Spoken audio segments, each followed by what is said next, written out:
ಹರೇ ಕೃಷ್ಣ. ಎಲ್ಲರಿಗೂ ನನ್ನ ಯೂಟ್ಯೂಬ್ ಚಾನಲ್ನ ಭಗವದ್ಗೀತೆಯ ಪಠಣಕ್ಕೆ ಸ್ವಾಗತ. ಹಿಂದಿನ ವಿಡಿಯೋದಲ್ಲಿ ಭಗವದ್ಗೀತೆಯ 12ನೇ ಅಧ್ಯಾಯದ 6ರಿಂದ 10 ಶ್ಲೋಕಗಳನ್ನು ಪಠಿಸಿದ್ದೀವಿ. ಇಂದಿನ ಈ ವಿಡಿಯೋದಲ್ಲಿ 11ರಿಂದ 15 ಶ್ಲೋಕಗಳನ್ನು ಪಠಿಸೋಣ.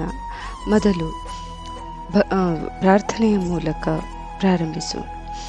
ವಸುದೇವಸುತಂ ದೇವಂ ಕಂಸಚಾಣೂರಮರ್ದನಂ ದೇವಕೀ ಪರಮಾನಂದಂ ಕೃಷ್ಣಂ ವಂದೇ ಜಗದ್ಗುರುಂ. ಶ್ರೀಕೃಷ್ಣಂ ವಂದೇ ಜಗದ್ಗುರುಂ.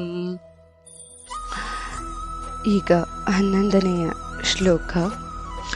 ಅಥೈತದಪ್ಯಶಕ್ತೋಸಿ ಕರ್ತುಂ ಮದ್ಯೋಗಮಾಶ್ರಿತಃ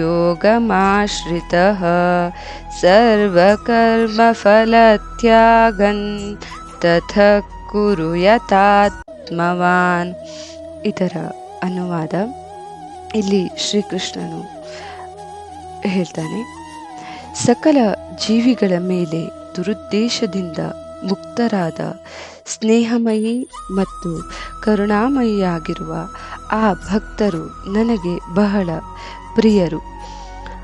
ಅವರು ಆಸ್ತಿ ಮತ್ತು ಅಹಂಕಾರದಿಂದ ಮುಕ್ತರಾಗಿದ್ದಾರೆ, ಸಂತೋಷ ಮತ್ತು ಸಂಕಟದಲ್ಲಿ ಸಜ್ಜುಗೊಂಡಿದ್ದಾರೆ ಮತ್ತು ಸದಾ ಕ್ಷಮಿಸುವವರಾಗಿದ್ದಾರೆ. ಅವರು ಸದಾ ತೃಪ್ತಿ ಹೊಂದಿದ್ದಾರೆ, ಭಕ್ತಿಯಲ್ಲಿ ನನ್ನೊಂದಿಗೆ ಸ್ಥಿರವಾಗಿ ಐಕ್ಯರಾಗಿದ್ದಾರೆ, ಸ್ವಯಂ ನಿಯಂತ್ರಣವನ್ನು ಹೊಂದಿದ್ದಾರೆ, ದೃಢ ಸಂಕಲ್ಪವನ್ನು ಹೊಂದಿದ್ದಾರೆ ಮತ್ತು ಮನಸ್ಸು ಮತ್ತು ಬುದ್ಧಿಯಲ್ಲಿ ನನಗೆ ಸಮರ್ಪಿತರಾಗಿದ್ದಾರೆ. ಅಂತಹವರು ನನಗೆ ಬಹಳ ಪ್ರಿಯರು ಎನ್ನುವುದನ್ನು ಇಲ್ಲಿ ಶ್ರೀಕೃಷ್ಣನು ತಿಳಿಸ್ತಾರೆ. ಈಗ 12ನೆಯ ಶ್ಲೋಕ. ಶ್ರೇಯೋ ಹಿ ಜ್ಞಾನಮಭ್ಯಾಸಾತ್ ಜ್ಞಾನಾಧ್ಯಾನಂ ವಿಶಿಷ್ಯತೆ ಧ್ಯಾನಾತ್ ಕರ್ಮಫಲತ್ಯಾಗಶ್ಚಾಂತಿರನಂತರಂ. ಇದರ ಅನುವಾದ. ಇಲ್ಲಿ ಶ್ರೀಕೃಷ್ಣ ಹೇಳ್ತಾನೆ, ಯಾರು ಯಾರಿಗೂ ಕಿರಿಕಿರಿಯನ್ನು ಉಂಟು ಮಾಡುವುದಿಲ್ಲವೋ ಮತ್ತು ಯಾರಿಂದಲೂ ಕ್ಷೋಭೆಗೊಳಗಾಗುವುದಿಲ್ಲವೋ, ಯಾರು ಸುಖ ದುಃಖಗಳಲ್ಲಿ ಸಮಾನರು ಮತ್ತು ಭಯ ಮತ್ತು ಆತಂಕಗಳಿಂದ ಮುಕ್ತರಾಗಿರುವರು, ಅಂತಹ ನನ್ನ ಭಕ್ತರು ನನಗೆ ತುಂಬ ಪ್ರಿಯರು ಎನ್ನುವುದನ್ನು ಇಲ್ಲಿ ಶ್ರೀಕೃಷ್ಣನು ತಿಳಿಸ್ತಾನೆ. ಈಗ 13ನೇ ಶ್ಲೋಕ. ಅದ್ವೈಷ್ಟಾ ಸರ್ವಭೂತಾನಾಂ ಮೈತ್ರಃ ಕರುಣ ಏವ ಚ ನಿರ್ಮಮೋ ನಿರಹಂಕಾರಃ ಸಮದುಃಖ ಸುಖಃ ಕ್ಷಮಿ. ಇದರ ಅನುವಾದ. ಲೌಕಿಕ ಲಾಭಗಳ ಬಗ್ಗೆ ಅಸಡ್ಡೆಯುಳ್ಳವರು, ಬಾಹ್ಯವಾಗಿ ಮತ್ತು ಆಂತರಿಕವಾಗಿ ಪರಿಶುದ್ಧರು, ಕೌಶಲ್ಯವುಳ್ಳವರು, ಕಾಳಜಿ ಇಲ್ಲದವರು, ತೊಂದರೆ ಇಲ್ಲದವರು ಮತ್ತು ಎಲ್ಲ ಕಾರ್ಯಗಳಲ್ಲಿ ಸ್ವಾರ್ಥದಿಂದ ಮುಕ್ತರು, ಅಂತಹ ನನ್ನ ಭಕ್ತರು ನನಗೆ ಬಹಳ ಪ್ರಿಯರು ಎನ್ನುವುದನ್ನು ಇಲ್ಲಿ ಶ್ರೀಕೃಷ್ಣನು ಹೇಳ್ತಾನೆ. ಈಗ 14ನೆಯ ಶ್ಲೋಕ.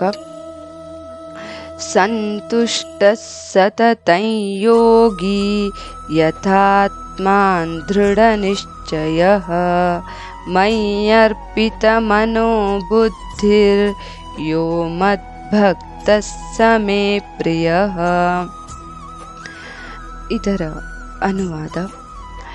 ಯಾರು ಪ್ರಾಪಂಚಿಕ ಸುಖಗಳಲ್ಲಿ ಸಂತೋಷ ಪಡುವುದಿಲ್ಲ ಅಥವಾ ಪ್ರಾಪಂಚಿಕ ದುಃಖಗಳಲ್ಲಿ ಹತಾಶರಾಗುವುದಿಲ್ಲ, ಯಾವುದೇ ನಷ್ಟಕ್ಕಾಗಿ ಕೊರಗುವುದಿಲ್ಲ ಅಥವಾ ಯಾವುದೇ ಲಾಭಕ್ಕಾಗಿ ಹಾತೊರೆಯುವುದಿಲ್ಲ, ಯಾರು ಒಳ್ಳೆಯ ಮತ್ತು ಕೆಟ್ಟ ಕಾರ್ಯಗಳನ್ನು ತ್ಯಜಿಸುತ್ತಾರೆ, ಅಂತಹ ವ್ಯಕ್ತಿಗಳು ನನಗೆ ತುಂಬ ಪ್ರಿಯರು ಎನ್ನುವುದನ್ನು ಇಲ್ಲಿ ಶ್ರೀಕೃಷ್ಣನು ಹೇಳ್ತಾನೆ.